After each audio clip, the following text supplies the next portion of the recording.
Hello everyone! In today's video, I'll show you how to sell Ticketmaster tickets on TicketSwap.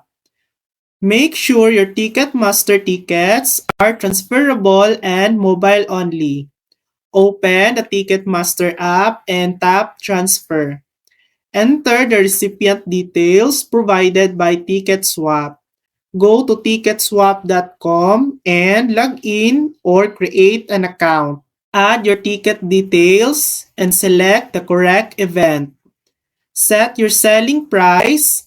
TicketSwap will guide you to stay within pricing rules. Finalize your listing to make the tickets available for sale. Make sure you're in a supported region like the Netherlands or Spain. Check and follow your local ticket resale laws. And that's it. That's how to sell Ticketmaster tickets on TicketSwap. Thanks for watching. If this video helped you, please like and subscribe for more helpful tutorials.